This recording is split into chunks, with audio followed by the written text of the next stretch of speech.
Assalamualaikum warahmatullahi wabarakatuh.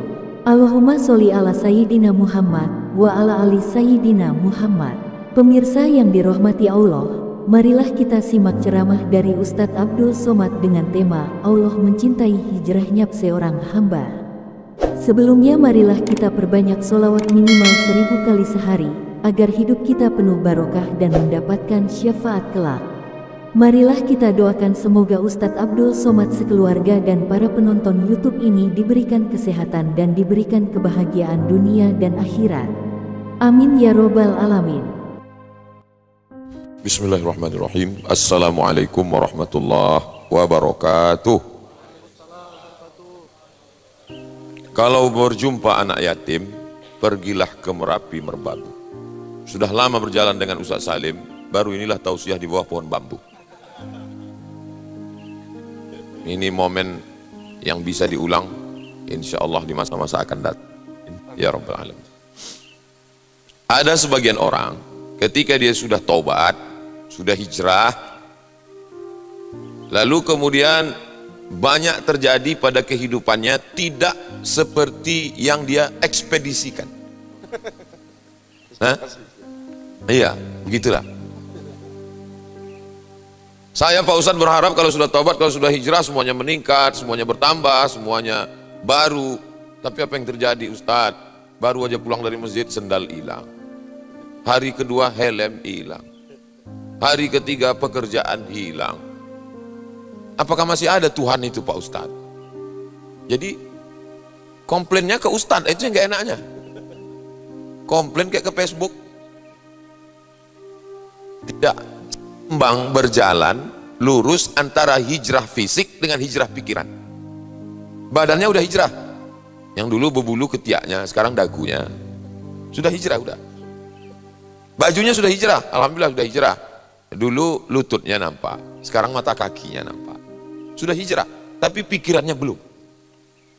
Standarnya masih standar ya Abu Jahal, Abu Lahab, belum standar Abu Bakar. Ini dia. Memang orang kalau tausiah belum sarapan gini bunyinya memang. Standar dia begini. Kalau sudah hijrah berarti lebih kaya. Kalau standarnya kaya dianggap diridhoi Allah, miskin tidak diridhoi Allah, berarti Qarun lebih diridhoi Allah daripada Musa. Itu kan udah rusak itu. Apa manusia begini ini apa namanya Pak Ustadz? Itu OS namanya. OS itu otak sungsang. Kalaulah standarnya yang putih, yang ganteng lebih diridhoi Allah daripada yang hitam, itu sama ente mengatakan Abu Lahab itu lebih diridhoi Allah daripada Bilal bin Rabah. Karena Abu Lahab, Abu bapak, Lahab menyala. Lahab itu artinya menyala seperti api. Jadi panggil Abu Lahab itu karena gantengnya. Jadi kalau ada kawan, sahabat, ganteng tapi nggak sholat, panggillah dia Abu Lahab. Tapi kalau dia marah saya nggak tanggung jawab. Ada rumah makan di Riau, nggak tahu masih buka apa enggak. Tulisannya depan Abu Lahab. Saya kaget, ini kok berani sekali. Rupanya ujungnya P. Abu Lahab. Itulah pentingnya kol-kolah itu. Abu Lahab. Nah, itu. Kalaulah standarnya itu bahwa yang berkuasa itu yang diridhoi Allah, yang rakyat jelata tidak diridhoi Allah, berarti Fir'aun lah yang diridhoi Allah. Berarti Namrus lah yang diridhoi Allah. Jadi tolong kalau hijrah itu otaknya dibawa.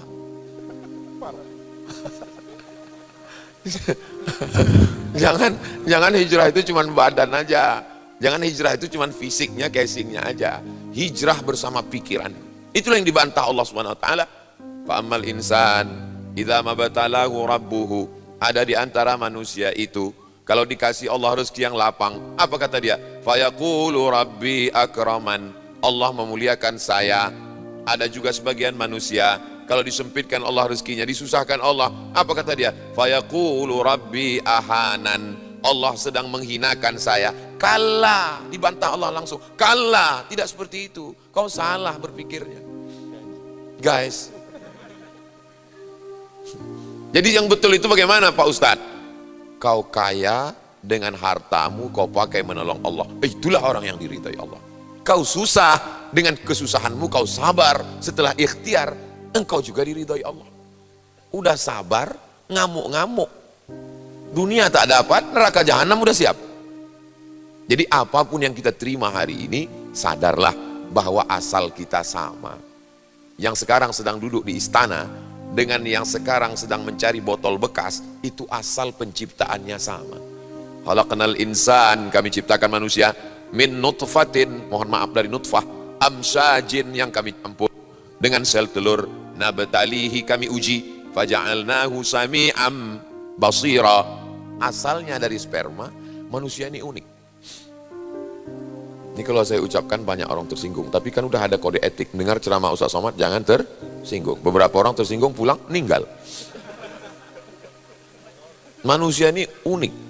Keluarnya dari lubang najis sampai ke dunia membusuk menjadi bangkai.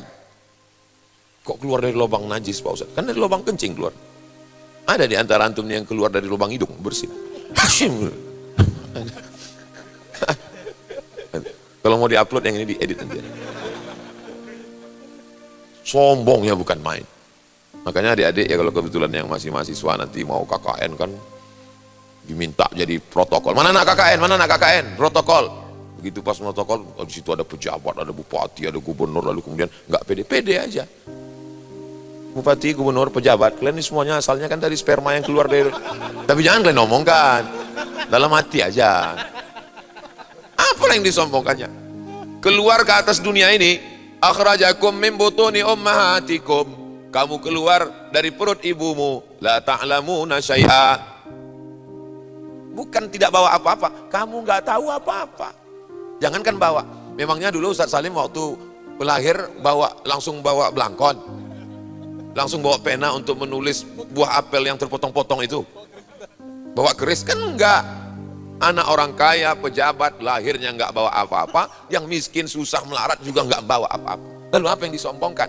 Kalau orang paham hakikat ini, maka yang sedang down, lahir dari orang tua yang tidak mampu, dia tidak patah semangat, dia tidak putus asa. Karena asal kejadian kita sama. Kita keluar dari tempat yang sama, asal kita sama, dan kita lahir tidak bawa apa-apa. Begitu prinsipnya. Boleh untuk ditulis di baju kaos. Tapi jangan dibawa sholat Jumat. Bawa sholat Jumat, tengok kawan. Takbir dia di belakang. Allahu Akbar. Gitu. Orang kalau paham tentang ajaran Islam ini, kalau dia kaya dia tidak sombong, kalau dia miskin dia tidak putus asa. Kenapa? Karena dia tahu bahwa aku datang dari sana sampai di sini sebentar seperti orang bernaung di bawah pohon yang rimbun. Panas terik, mau dilanjutkan perjalanan takut kepanasan, bernaung sebentar di bawah pohon yang rimbun. Seperti kita.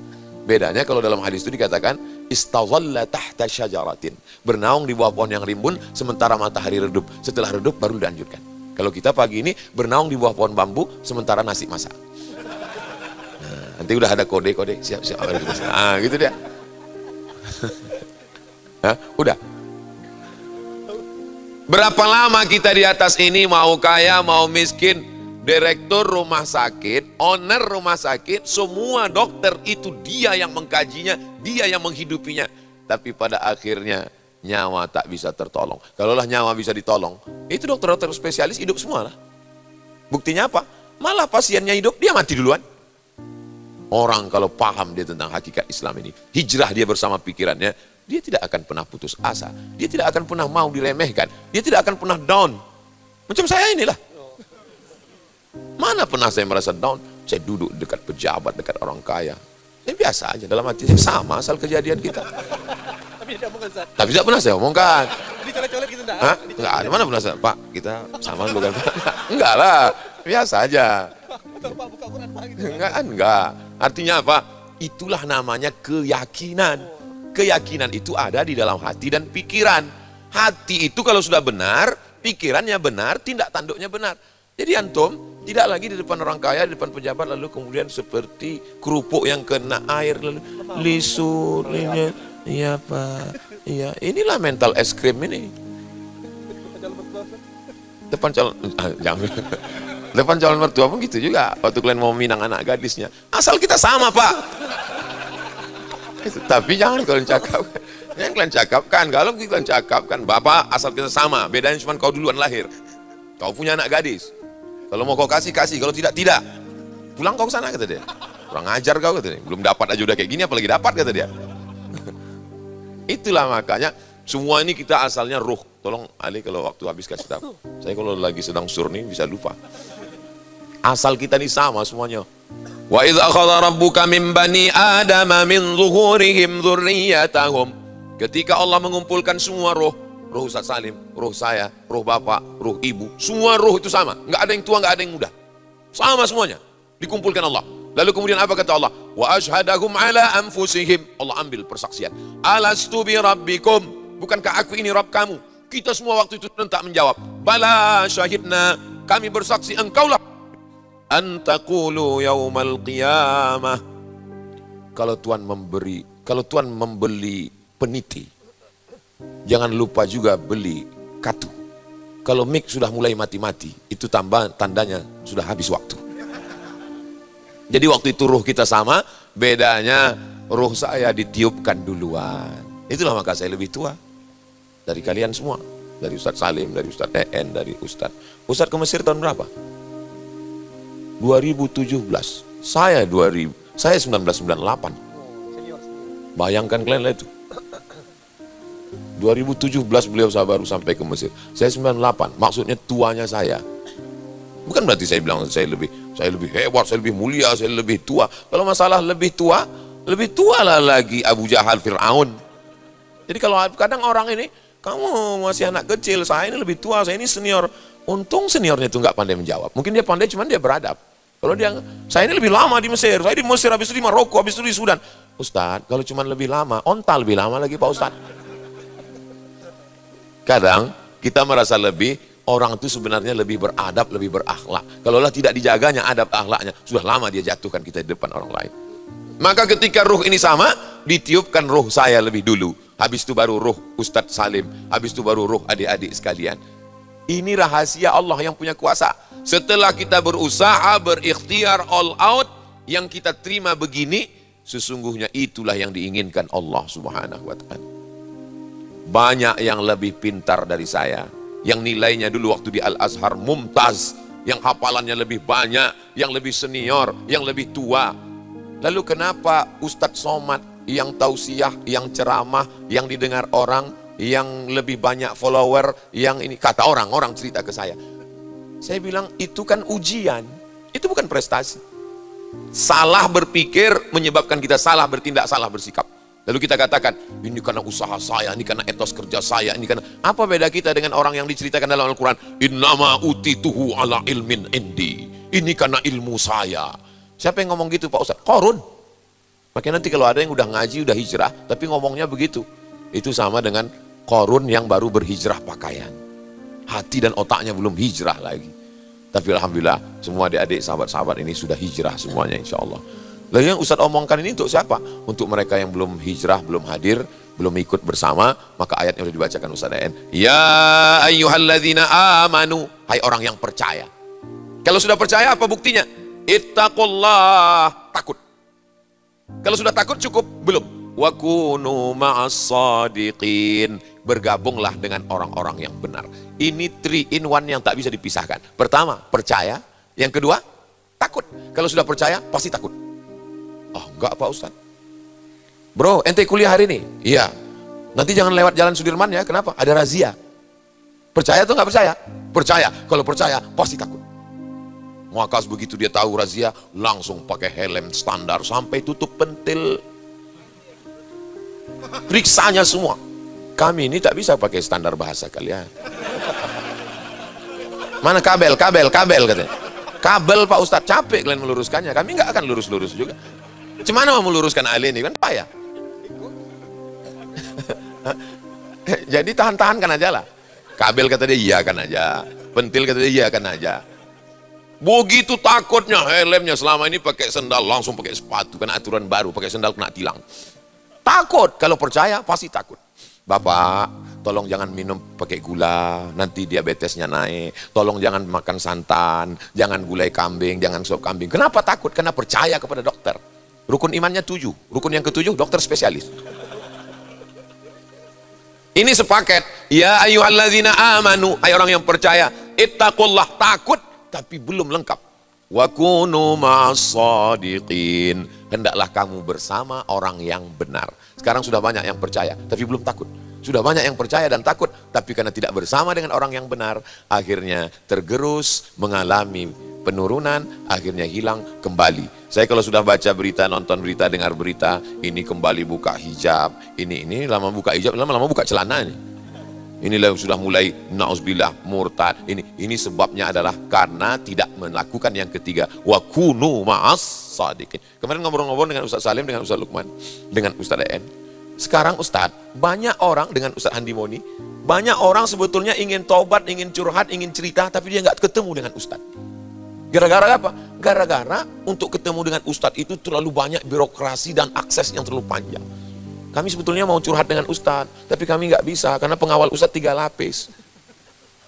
Lalu saya mulai berpikir, kalau begitu kita langsung temui aja jamaah ini, langsung nggak bisa juga. Jadi serba salah. Mau langsung menemui jamaah, nanti banyak caleg-caleg minta foto. Mau diperketat, banyak orang taubat nggak jadi. Jadi tolong Ali pikirkan mau dibawa kemana cara hubungan kita ini ke depan, gimana supaya jangan sampai orang nggak taubat gara-gara terlalu susah ketemu dengan Ustadz. Ketika dia masuk neraka ditanya sama malaikat, kenapa kau masuk neraka? Aku sebetulnya udah mau taubat, tapi susah kali jumpa Ustadz. Ustadz siapa? Ustadz Somad. Somad, kau masuk neraka juga? Berapa gitu? Kacau kita. Ali yang membuat. Siapa yang membuat sistem begini? Mesti dikawal oleh Kokam, dikawal oleh Haroka Islamiyah. Ali masuk juga katanya. Mudah-mudahan kita semuanya termasuk dalam 3 tadi, percaya bersama Allah dan istiqomah bersama orang-orang yang benar, insya Allah. Saya tahu Ustaz Salim orangnya benar, Ustaz Lukman orangnya benar, Ustaz Taki Malik orangnya benar, Ustaz En orangnya benar, maka saya azamkan diri saya ketemu dengan mereka dalam setahun mesti 4 kali. Pertama di Merapi Berbabu, yang kedua di Pontianak, yang ketiga di Malang dengan Ustaz Muhammad bin Anis, yang keempat di Pekanbaru. Ini yang keempat yang belum tahu apa mereka datang lagi atau enggak. Karena trauma yang terakhir itu luar biasa. Gak usahlah saya ceritakan, berat ini, biar kami aja. Itu yang dapat saya sampaikan. Dari gaya-gayanya nampaknya nasi udah masak. Terima kasih. Assalamualaikum warahmatullahi wabarakatuh.